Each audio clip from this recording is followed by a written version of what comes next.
Do you love interior design but can't make the business side work? You've come to the right place. Welcome to Success by Design, mastering the business of interior design.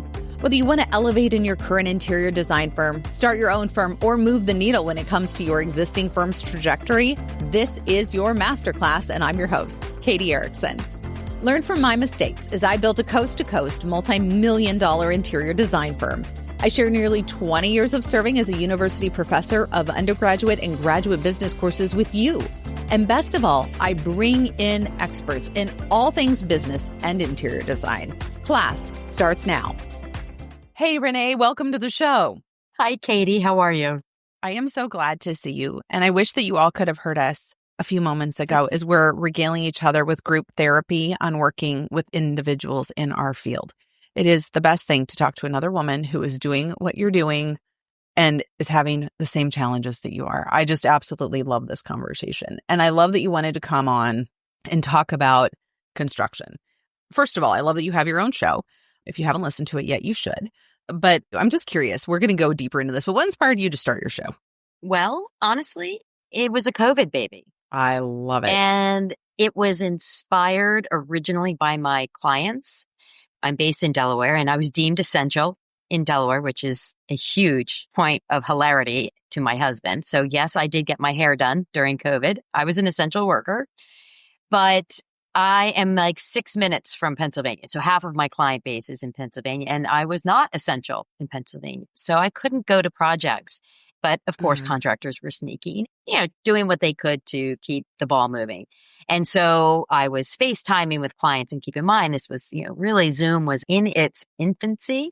So it was FaceTime and phone calls and crazy things like that. And a very annoying client who, by the way, was fired by me about a month afterwards, really lost her temper and was super frustrated. It wasn't necessarily frustrated at me, but it was more just the whole world, right?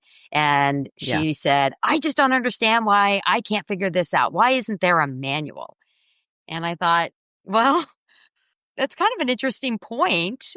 Yes, every project is different, but the processes, the steps, the stages, the phases, there is consistency. And so the podcast, Only Girl on the Job Site, was born to talk to homeowners, believe it or not. And they came in droves. Yeah. But the fun part was maybe 2, 3, 4 episodes in, designers started showing up. And, of course, I was like, they're just checking me out. What's the competition doing? Things like that. And I kept an eye on it, but really paid no attention. And then all of a sudden, all the emails came in, the DMs on social. Renee, I'm on this job site. All hell is breaking loose. What do I do? And I thought, wait a minute, you're not checking me out. You need help. Yeah. And so you all didn't hear before we were talking about industries and licensing. And Katie and I are both educated in the field and are very dedicated to reaching its highest levels. And so I am licensed. I have passed the NCIDQ. I am a professional ASID member. And frankly, after 30 years, I'm all in. I love that. Right? If I can help elevate our industry, then bring it on. And so without any fanfare, actually, I never even mentioned it. I just pivoted the entire show and spoke directly to designers. Which is so needed because we know the vast majority of designers, they're typically female. And it is weird when you're the first girl on the job site. Let's be honest. Yes. It's an awkward feeling. Absolutely. And if you showed up in heels, it's a super awkward feeling. Don't do that. Please don't do that. Don't do that. If you don't have steel-toed shoes and a hard hat, just don't go. And it's interesting as you've pivoted over the last couple of years and watched these designers, what has emerged as some of the big misconceptions that come with not only managing construction projects, but even being the girl on the job site? How do you get the respect besides showing up in the steel-toed boots?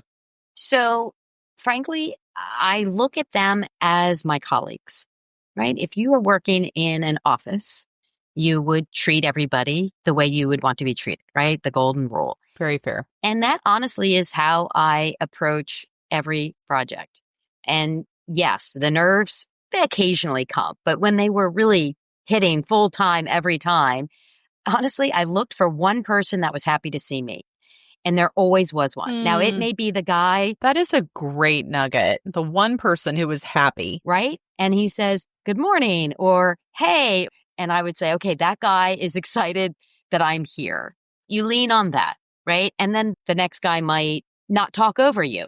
Okay, in man speak, that's a compliment, right? He's actually listening to what you're saying. So I think we go in with such anxiety that we hyper focus on every little detail. Like, oh my God, he didn't look over me. Oh my God, did he give me side eye? Maybe. Or maybe he just was actually surprised to see a woman on a project, right? Like, it's not necessarily us. It's the fact that they aren't used to us being around. I can't tell you how many times the guys been like, okay, clean up the language. And they're saying it to acknowledge I'm there. They're saying it to the other guys so nobody's embarrassed. And then I quickly come back and go, well, don't do it for me. And immediately everyone starts laughing. And so I think once they understand that I am here to make you look good, you are here to make me look good. And how can we do that in the most efficient and profitable way? I've never had a team not gel. Yeah. I've had outliers, don't get me wrong. And there's always assholes somewhere. But I wish I could highlight, bold, and italicize that. There's one on every job. There was always one in your grade school class too. Welcome to the big world. Exactly. And that's my point is, in what universe do you not have someone that's difficult to work with? And we tend to hyper-focus on that. Well, they don't want me on the project. Oh, they don't respect me. I'm like, do they not all respect you? Or is it one? Well, you're right, Renee. It's really this one guy. And the minute you sort of diffuse the situation and make it actually just one guy and not the 15 that you see, you feel more secure walking on the job. And sure, you're going to look out for the guys who are saying hi to you and you're going to be on guard, but professional with the one guy who's not happy to see you. Yeah. And there always will be. I mean, there always is. I feel like on every single job. In fact, we were just calling out names before the call of who on which job is causing us what challenges, and yay for group therapy of doing that. Question for you. And one thing that I coach a lot too is designers who say, I'll design it, but I don't want to be involved in building it. And I want to say, but you've done the hardest part in designing it. They have a plan. Now we just have to execute it. It's not like you're creating the puzzle. You know what this should look like at the end. Now you just have to assemble the pieces.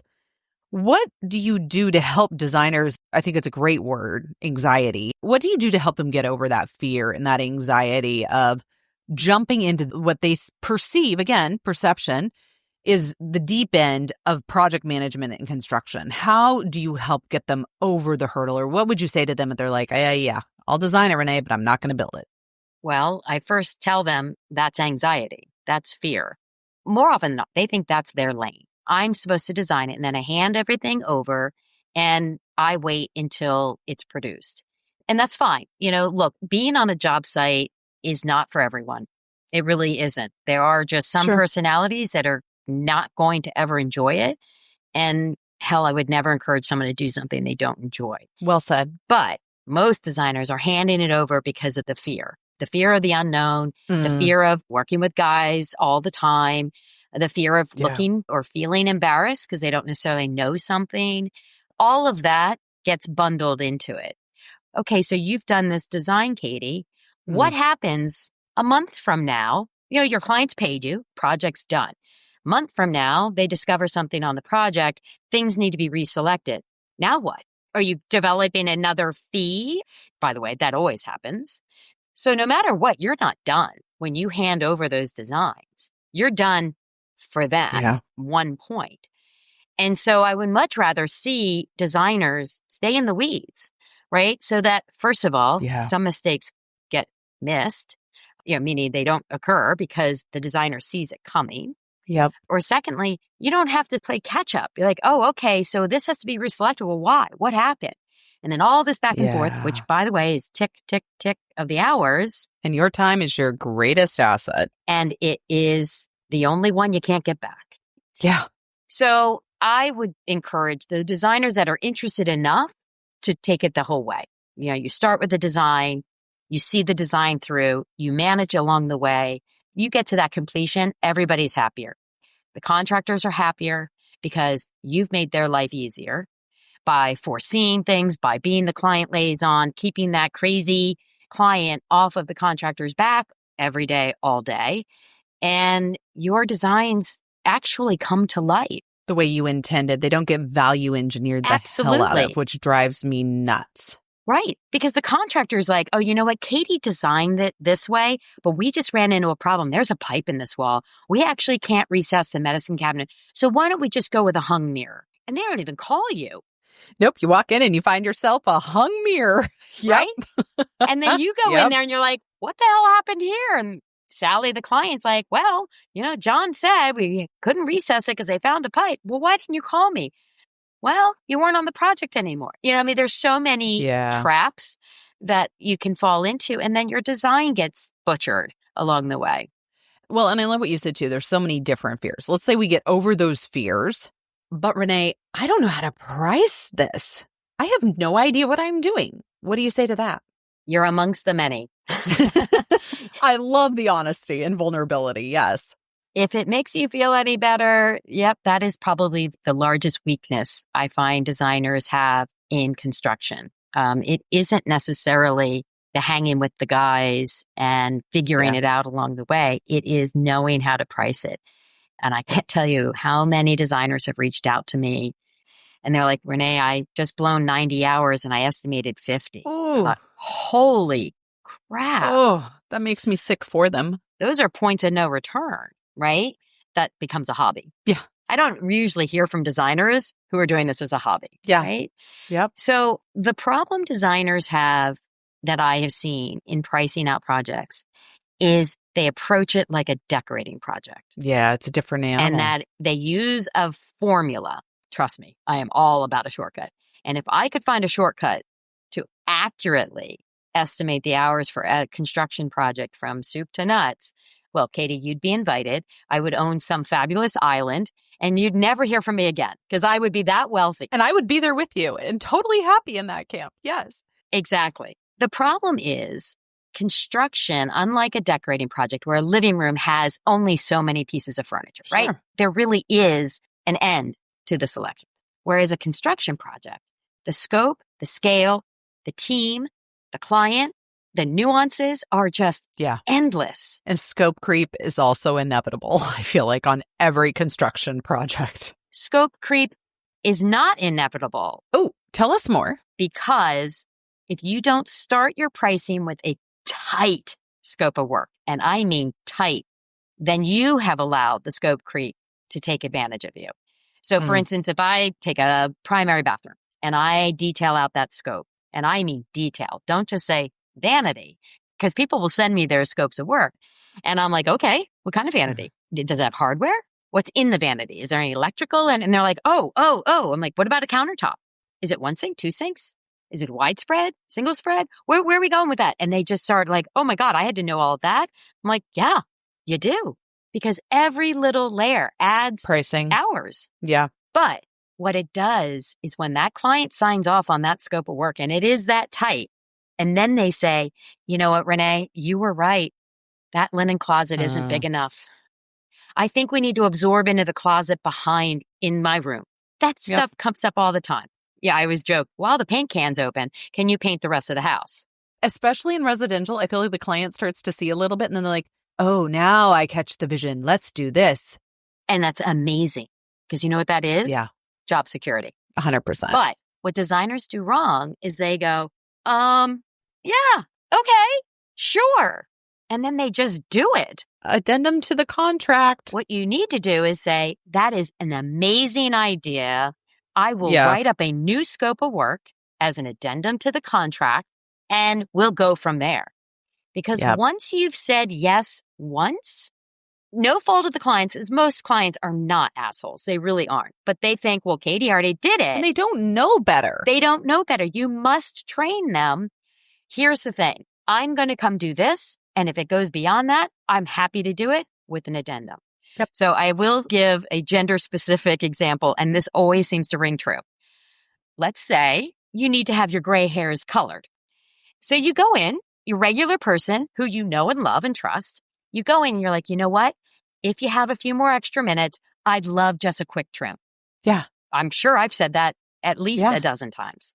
And they go, okay, yeah, we can fit you in. Absolutely. And they give you a trim.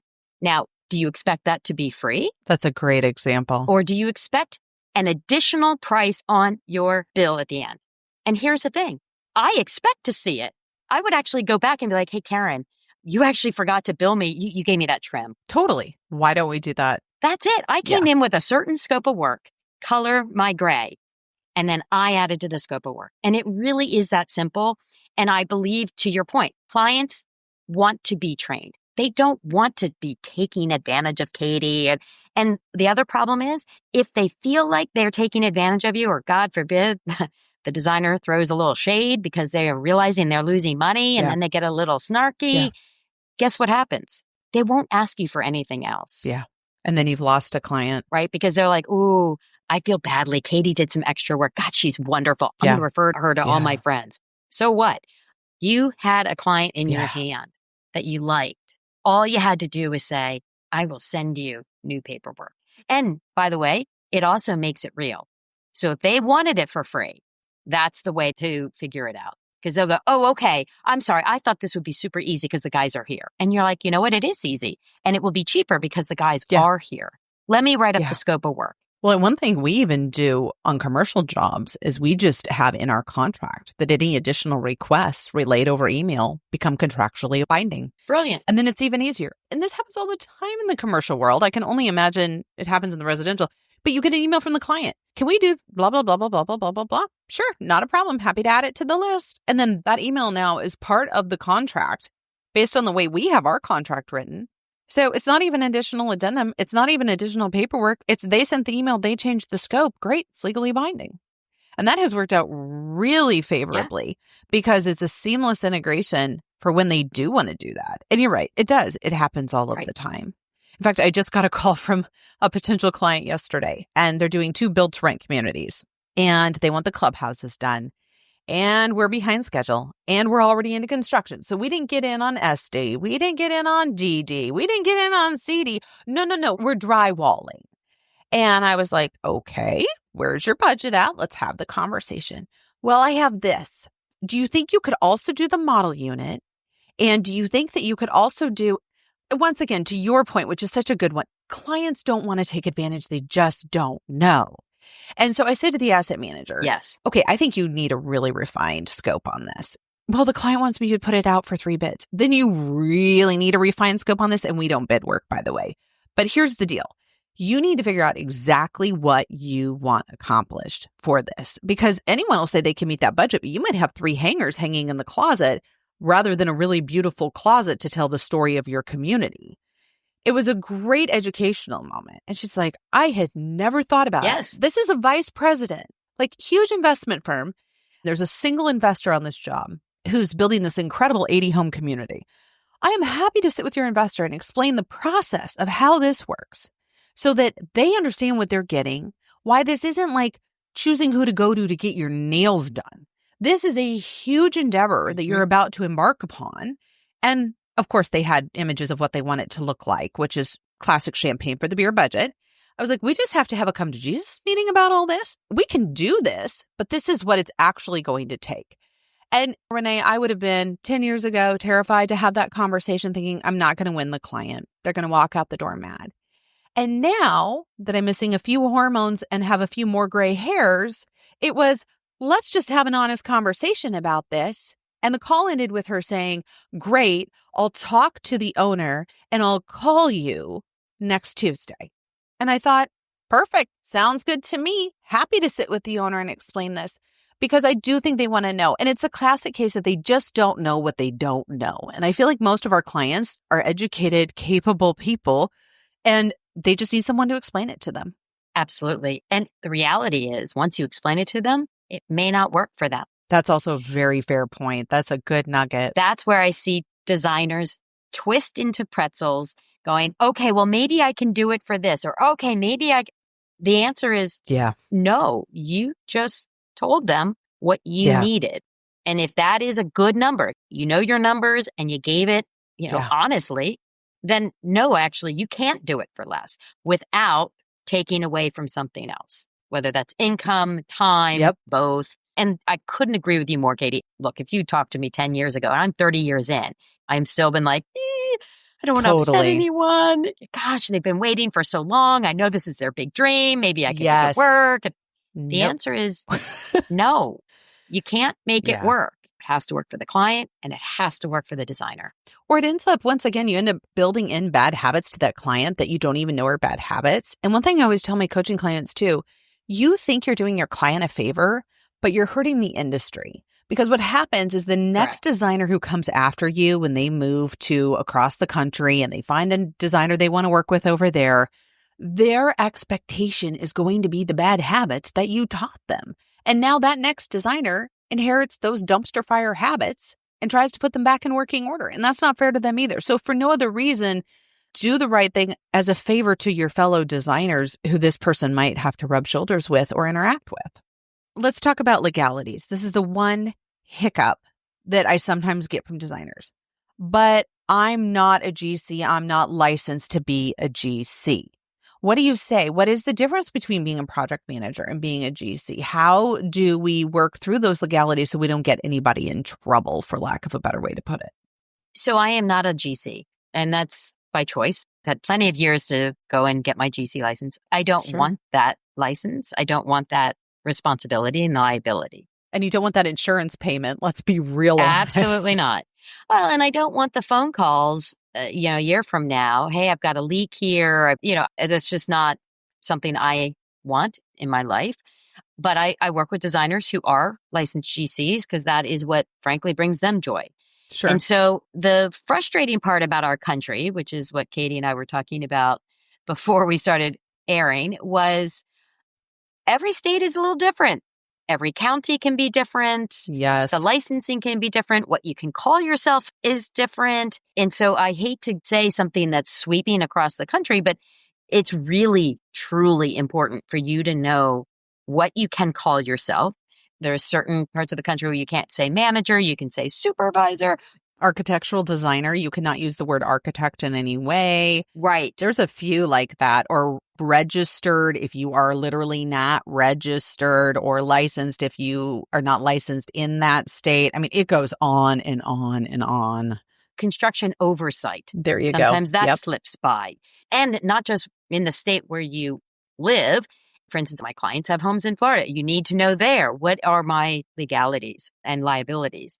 So that is where I think a lot of designers go, ooh, that's a little much. I don't want to touch it. Obviously, it's important to know this. It shouldn't be a roadblock.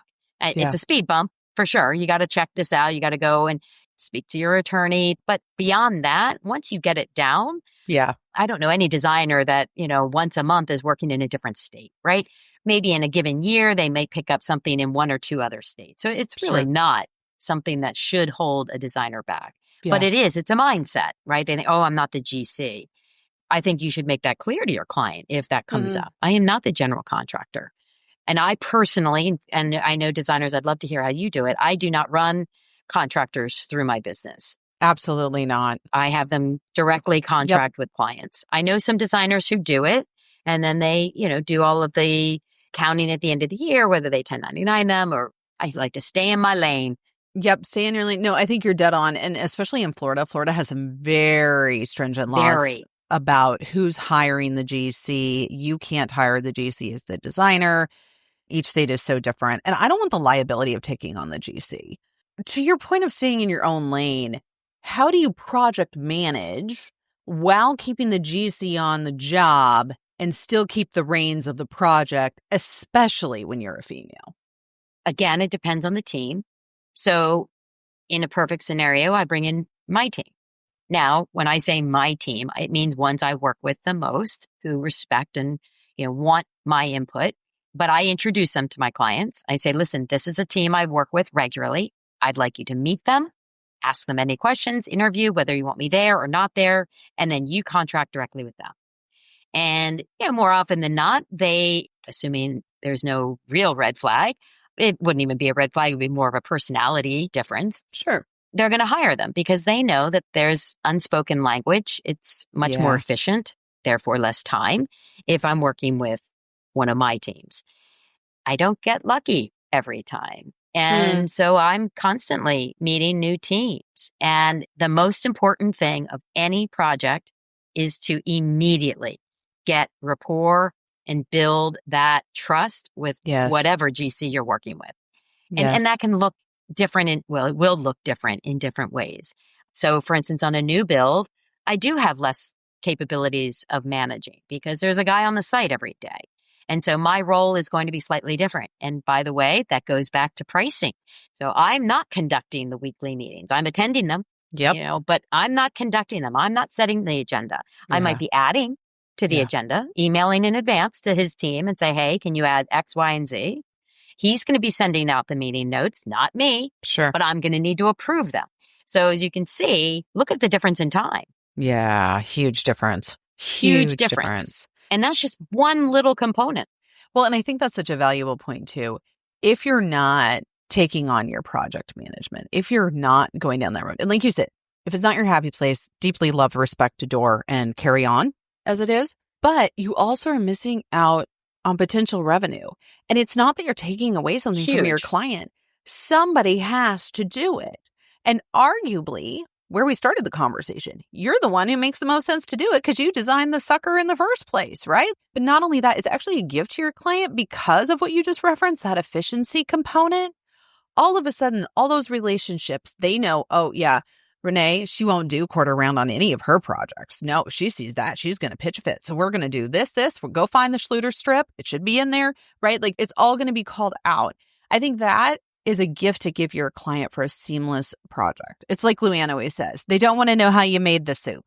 Just get busy making the soup. And I think that's so valuable. That is a gift you're giving your client. And it's also a gift you're giving your business. And this is a term we use in our firm, but we are concept to completion.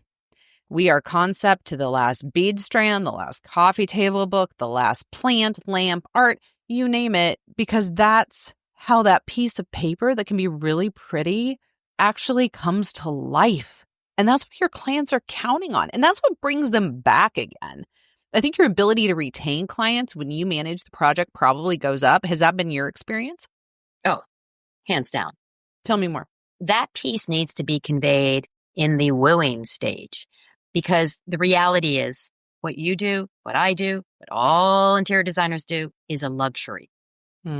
People have furnished and built homes since the dawn of times without us. I know that sounds absurd, but they have.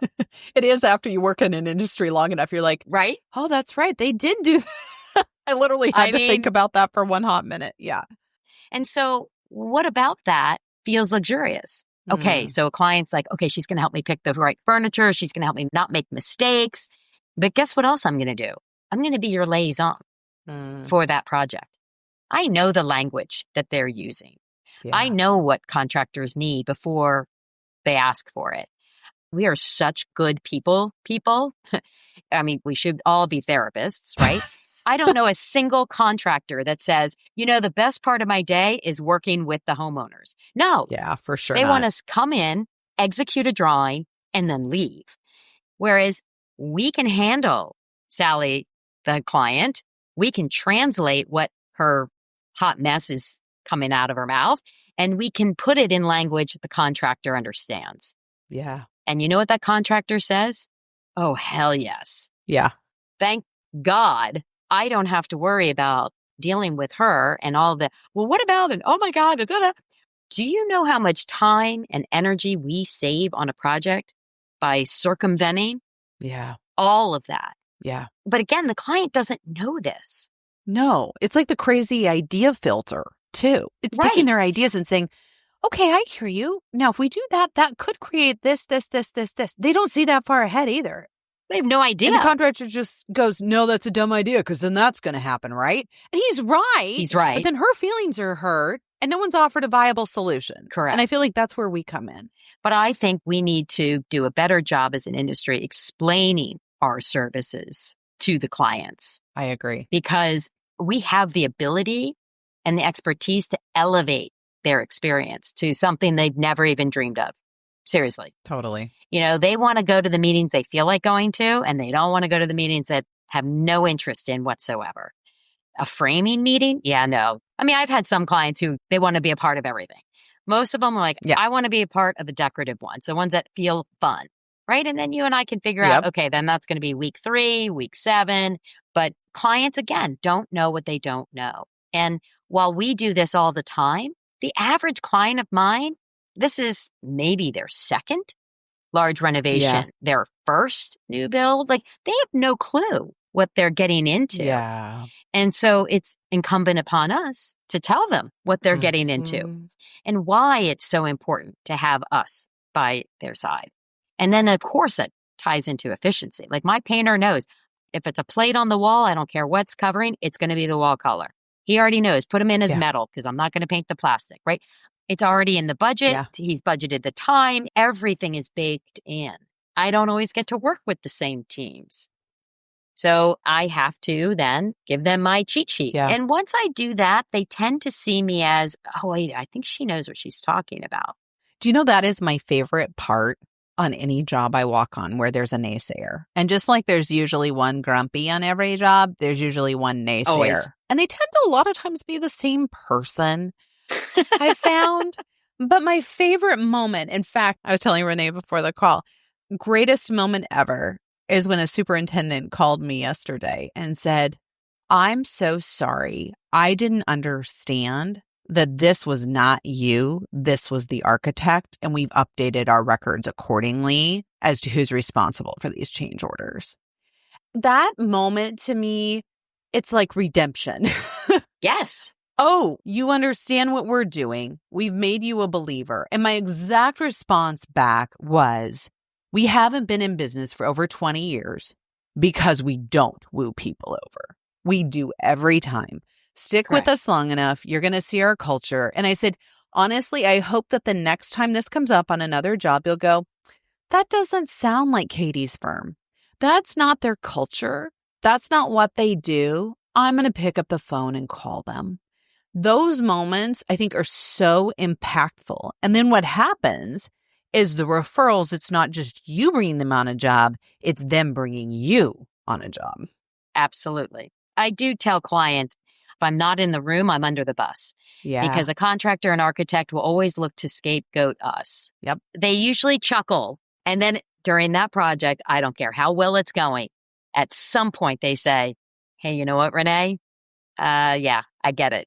John was blaming this on you. It had nothing to do with you. I'm pretty sure, right? And I'm like, yep, had nothing to do with me.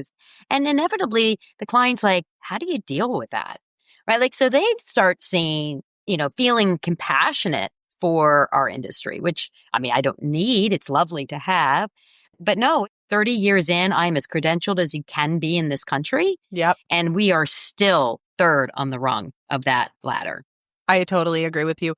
And that's what I was going to say is like, make sure you have a seat at the table every time and don't be afraid to stick up your hand. Every time. Every time. We have 100% CD set ready to go on a 20,000 square foot project. And I literally texted the super and I was like, when do the OAC meetings start? When are we going to start doing construction meetings? I will have a seat at that table. Oh, that's not happening until March. Oh, okay. It's not happening until March. Great. The moment you have that first agenda, please let us know. We want to make sure we're blocking time on our calendar to participate. And I love that line. That is such a good nugget. If I don't have a seat at the table, I'm going to be under the bus. That is so good, Renee. And it's sadly true. But what I find designers make mistakes in that they don't think they need to be at every meeting. And here's the answer. You do. It may not impact you that week, that day, that month, but at some point, that information that's being shared has impact. And if you're not at that meeting, then you're, well, one of two things. One, you're behind, right? Because you're not getting that information. And two, you aren't able to lean in and offer your expertise unexpectedly because you're like, oh, I didn't know we were going to talk about, the bathroom. And you know what? That tile, it's actually delayed 2 weeks. And I was going to send you an email on Friday, but here we are on Tuesday and I'm letting you know. Or my favorite is I just went with a 3/8 inch grout because you weren't around. And I'm like, oh my gosh, you could drive a bus down how wide that grout line is. Are you kidding me right now? Yeah, they will decide and then go, well, that's how we did it. Even bigger than that, they won't see you as a team member. That's wise. And frankly, I want to be a team member. And I've had clients be like, do you have to be at every meeting? And the answer was always, yeah, of course I do. A, I'm a member of this team. And B, to your point, you never know when something's going to come up. And then the gender part comes in. We got to clean up our language. How many times have people said, oh, let me get you a different chair? Why? Why? Do I look that fragile? Like, I'm not that fragile. We have children. Are you kidding me? We are way past fragile, right? people. Exactly. If anything, you guys are the fragile Totally. ones. So again, I think that comes from the anxiety. Oh, I don't see anything on the agenda. I won't go to this meeting. No. If they have Wednesday morning, 8 a.m. meetings, guess what? You're there. Every Wednesday morning, you're there. You're there. Unless you're sick or away. Yeah. Period. And I do worry about that. And I think designers don't see the necessity. No, I think that's very fair. So if they're saying to themselves, so Renee, you've talked me into this. What's the first step? To be honest, the first step is selling those services. Yeah. I can guarantee you more than half of the designers listening who've only been decorating have overheard a conversation with their client, or their client mentioned it to them. Gee, you know what? I've always hated this bathroom, but okay, let's go talk about my bedroom. Okay, you call that client. Hey, the bathroom? I would love to help you take that project on. Or walking through a new perspective. It's okay to ask, is there anything beyond decorating in the form of construction or renovation or whatever language looks appropriate at that time? Because they don't automatically think of us in those terms. And I can't tell you how many times a client has been like, oh my God, you can help me with that? Yes. I'm like, yeah, of course. Yeah. If you're not telling them, then how would they ever know to ask? You mentioned earlier as far as marketing for clients. Here's the thing. I know designers hate marketing.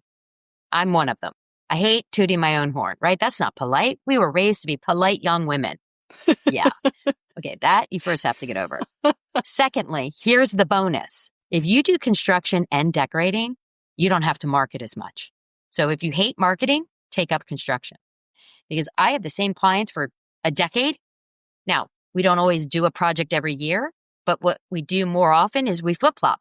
Hey, Renee, we're going to do the living room now. We're just going to decorate. And then next year, we're going to do that kitchen renovation. And the husbands, inevitably, it's actually kind of funny. They're like, we do these projects faster than we thought because we have you. Best compliment ever. Right? Yes. So I think designers are just so afraid of the unknown, right? I must be an expert in order to do this. And the answer is you don't. You do need to have some working knowledge. You also need to have the balls to say when you don't know something. And you need to have the ability to not be embarrassed by that. That's exactly what you were saying about building rapport on the construction site. Don't show up showing what you know. Show up asking the vulnerable question.